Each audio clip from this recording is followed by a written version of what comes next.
Olá, queridos amigos, irmãos, aqui quem fala é o pastor Silvio César e mais uma vez é um prazer imenso estarmos juntos para darmos prosseguimento aos estudos das lições do primeiro trimestre da revista Palavra e Vida com o tema Liberdade, lições do Pentateuco para os nossos dias.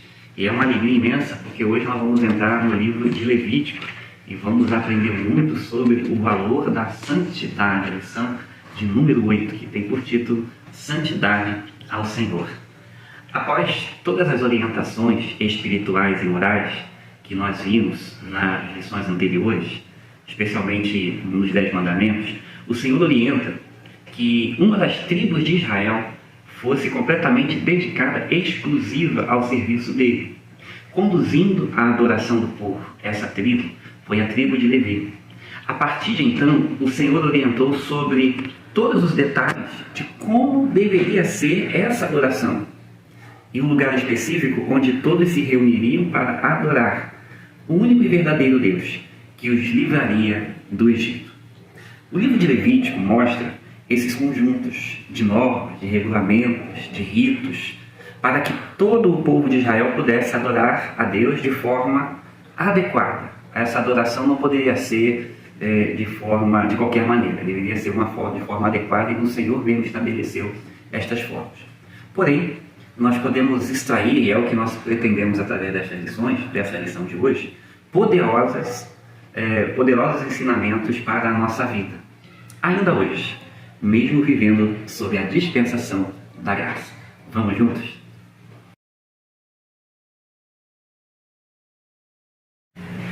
O primeiro tópico da lição fala sobre Levítico, uma compreensão sobre a natureza do culto no Antigo Testamento. Eu quero ler primeiramente a palavra de Deus no livro de Levítico, no seu capítulo 19, no versículo 2, onde a palavra do Senhor diz assim: fala a toda a congregação dos filhos de Israel e diz-lhes: santos sereis, porque eu, o Senhor vosso Deus, sou santo. E o capítulo 11, versículo 44, do mesmo livro de Levítico, também vai nos ensinar a respeito da santidade. Diz: eu sou o Senhor vosso Deus, portanto, vós vos consagrareis e sereis santos, porque eu sou santo, e não vos contaminareis por nenhum enxame de criaturas que se arrastem sobre a terra. Veja, como a essência do livro de Levítico, a chave do livro de Levítico é trazer o povo a uma santidade, a uma vida de separação, a uma vida de exclusividade, tudo separado das demais nações pagãs. Primeiramente, é importante esclarecer que o termo Levítico, que dá nome ao livro, significa pertencentes aos levitas. Isso já nos dá uma ideia da tribo de Levi, que foi separada exclusivamente para exercer o seu sacerdócio. Isto é uma série de normas e preceitos que deveriam ser estritamente observados pelos filhos de Levi, não somente observados, como também ensinados e ministrados. Se nós desejamos ter uma compreensão melhor da natureza do culto no Antigo Testamento, então certamente o livro de Levítico é de grande importância. Neste livro, nós vemos as orientações de Deus sobre o culto que seria prestado a Ele. Mas, sobretudo, vemos a orientação do Senhor sobre a necessidade da constituição de um reino de sacerdotes santificados. Então, o livro de Levítico, ele nos dá orientação quanto ao culto, quanto à liturgia, a forma como o povo deveria adorá-lo, mas também, num sentido mais amplo, ele tem o propósito de constituir um reino de sacerdotes santificados. Se fizermos um rápido resumo temático sobre o que estudamos até aqui, podemos ver a importância do livro de Levítico, comparando com os outros. Por exemplo, o livro de Gênesis nos mostra como o pecado foi introduzido no mundo e a consequência que isto causou, o desastre que foi. No livro de Êxodo, o tema já é a liberdade. O Senhor retira o povo da opressão, da casa da servidão, do cativeiro do Egito, e os liberta com a promessa da posse de uma terra prometida. E no livro de Levítico, o tema já é santidade. Então, Gênesis nos fala de pecado, Êxodo nos fala de libertação, de liberdade, e Levítico fala de santidade e a obediência ao Senhor. Assim podemos ver a grande sincronia entre os 3 primeiros livros da Bíblia e o grande plano de salvação de Deus para a humanidade. Pois se o livro de Gênesis e no livro de Êxodo fala do pecado e redenção, respectivamente, o livro de Levítico fala da santificação e apresenta a maneira como o homem pode caminhar em comunhão e santidade com o Senhor. Primeiro, a consequência do pecado, a queda. Depois, a libertação do cativeiro, a redenção. E depois, a maneira como o povo deveria viver. Aí, o Levítico vem com o tema santificação. E é sobre isso que nós vamos falar no próximo tópico. No tópico 2, nós vamos ver agora, passaremos a observar as orientações para o culto, como deveria ser esse culto. No livro de Levítico, podemos perceber as instruções claras do Senhor para o ofício dos sacerdotes no tabernáculo. Então o Senhor levanta os sacerdotes para exercer o seu serviço, e o ofício desses sacerdotes não é alheio, não é aleatório, ele também vem em cima de normas e instruções do próprio Senhor. É importante mostrar ainda que, de forma muito reduzida, sobre o lugar que o Senhor instituiu como local de adoração, se antes do êxodo a adoração era patriarcal familiar, agora se torna também coletiva. Então houve um avanço no quesito adoração, passando do familiar, patriarcal, para o coletivo. E ela é centrada numa estrutura móvel com compartimentos contendo o santo lugar, o santíssimo lugar. Neste lugar, inclusive, ficava ali a Arca da Aliança, que representava a presença de Deus com o seu povo. Os irmãos já ouviram falar da Arca da Aliança, né? Onde a Arca do Concerto, também como ela é chamada, ela era a figura representativa, o símbolo da presença de Deus para com o povo. Também havia os lugares para o altar dos holocaustos, as pias, as entradas e saídas para a adoração, enfim, tudo foi meticulosamente orientado por Deus para a adoração do seu povo. Deus lhe deu as instruções e as orientações. O que nós podemos aprender aqui é a importância daquilo que o Senhor espera que o adoremos, da forma como o Senhor espera que o adoremos, que deve ser de forma correta. É muito comum ouvirmos expressões no sentido de que a adoração não deve seguir uma ordem bem estabelecida. Sabemos que o nosso Deus quer que o adoremos em espírito e em verdade, conforme João 4, versículo 23 e 24. No entanto, fica claro no livro de Levítico sobre a necessidade de se estabelecer um cuidado quanto ao culto ao Senhor. Talvez nesse tópico aqui, o que nós precisamos pegar como chave é exatamente que a adoração, o culto, a necessidade da ordem, a necessidade da decência, a necessidade de uma liturgia que tenha uma organização para que a gente para que a adoração coletiva não seja uma adoração sem o mínimo de ordem possível. Embora, é claro, o que sobressai na adoração é que seja verdadeira e espiritual. Com efeito, no livro de Levítico encontramos instruções especificamente aos sacerdotes e levitas, a fim de conduzir os sacrifícios e outros rituais associados ao tabernáculo. São procedimentos para os israelitas se separarem do pecado e das impurezas, a fim de se aproximarem de Deus no santuário. Em Levítico, a santidade ao Senhor é o ponto principal, é o centro para todo o povo de Deus. Conforme vamos ver lá no capítulo 17, no versículo 11, vale a pena a gente conferir a leitura desse texto, onde a palavra do Senhor diz assim: porque a vida da carne está no sangue. Eu vos tenho dado sobre o altar, para fazer expiação pela vossa alma, porquanto é o sangue que fará expiação em virtude da vida. Então, a gente observa que esses ritos, essas formas, essas orientações, é exatamente para que a santidade fosse destacada no meio do povo. Desse modo, o livro de Levítico se constitui como um verdadeiro código de normas divinamente determinadas e designadas com o propósito de tornar a nação de Israel diferente de todas as outras nações, quer espiritualmente, moralmente e até mesmo no que se refere aos costumes do dia a dia.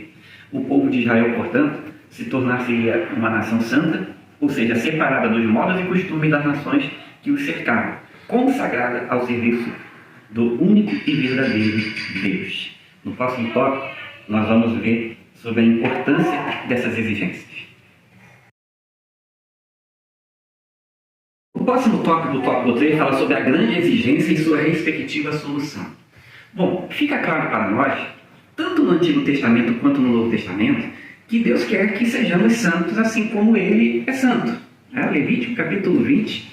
Aliás, esse tema santidade vai dar um tom de todo o livro. E no capítulo 20, no versículo 7, a palavra do Senhor vai dizer assim no livro de Levítico: Portanto, santificai-vos e sede santos, pois eu sou o Senhor vosso Deus. Então, a exigência da santidade por parte de Deus para com o povo e também para conosco é um fato. A grande questão aqui é, diante de tal perspectiva, certamente um conflito emerge em nosso interior. Como podemos ser santos, uma vez que temos uma natureza caída? Não é verdade? Talvez esse seja o grande conflito, o grande debate aqui, não só desse tópico, como até mesmo do tópico de todo o livro. Como pode ser possível estabelecer um padrão de santidade em nós, totalmente aprovado, por Deus, se ainda lutamos contra a nossa natureza pecaminosa? Então, a grande questão do livro de Levítico é que nós, hoje, lutamos contra a nossa natureza pecaminosa. E a exigência de Deus para com o povo e para conosco, por extensão, é que vivamos uma vida de santidade. Como podemos vencer isso? A solução desta grande questão pode ser respondida no livro de Levítico. A solução está exatamente na expiação por meio do sangue.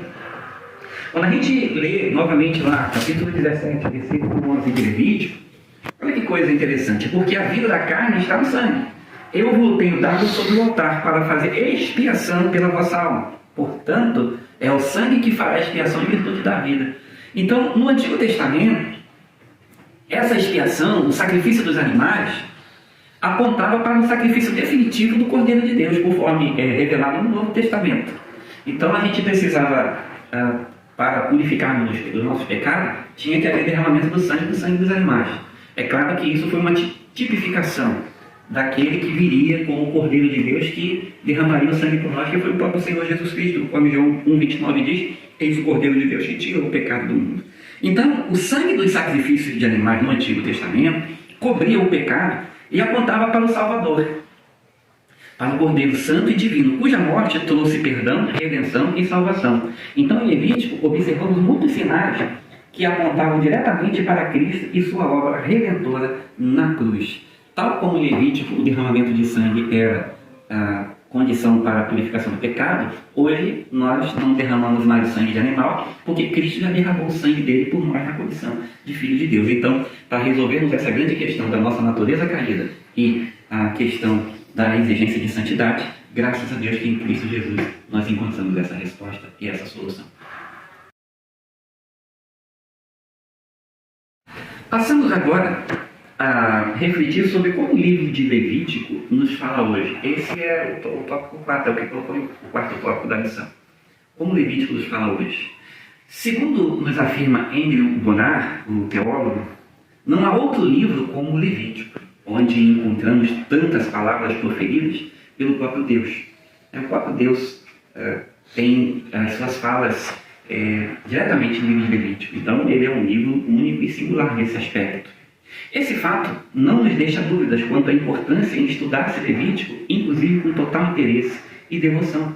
Em virtude de que, para alguns, a leitura pode ser densa, de difícil interpretação acerca dos regulamentos específicos sobre as ofertas, os sacrifícios, a purificação, as festas religiosas, nós corremos o risco de não interpretar corretamente Levítico e reduzi-lo apenas a um contexto de um povo antigo e sem esclarecimento, o que seria um grande equívoco, um erro, até porque Levítico faz parte de toda a Bíblia, de toda a Escritura. Por isso ele já seria importante por isso, todos os desígnios de Deus. Mas correremos risco se reduzirmos Levítico a apenas um livro num contexto histórico e informativo. Não, ele é muito mais do que isso. Corremos o risco até mesmo de não achar o terceiro livro da Bíblia apropriado para uma sociedade moderna como a nossa. Uma sociedade em que a simples menção à palavra regra parece não encontrar aplicação na vida contemporânea. É verdade. Já que o livro de Levítico é um livro de regra, me parece que para a sociedade moderna, a sociedade contemporânea, esse livro pode ser pouco atrativo, até porque a regra hoje é que muitas pessoas não querem. Todavia, porém, o livro de Levítico nos ensina a humildade para sermos e fazermos o que o Senhor nos orienta. Assim, se lermos com atenção e sincera devoção o livro de Levítico, veremos que existem regulamentos que tratam de questões que vão muito além da religião, mas são eventos da própria vida e relações humanas. Levítico nos ensina, em suma, que tudo o que fazemos, quer seja em adoração direta ou não, faz parte da nossa relação com Deus. O Senhor nos vê como um todo, de modo que a nossa existência, o nosso trabalho, a nossa adoração e a nossa família, tudo é muito importante para Ele. Então, Levítico é um livro que vale a pena ser lido com total devoção e dedicação, mas sobretudo com espírito de humildade. Se assim o fizermos, veremos que Ele vai nos ensinar a obedecermos a Deus e a fazermos tudo o que Ele nos manda, porque afinal de contas, Ele é nosso Deus e Ele é soberano.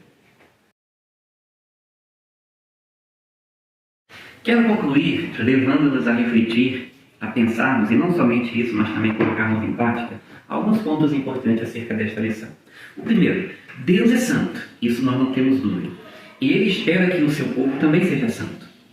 Essa santidade prática deve governar toda a nossa vida, até porque a palavra do Senhor diz que sem santificação ninguém verá o Senhor.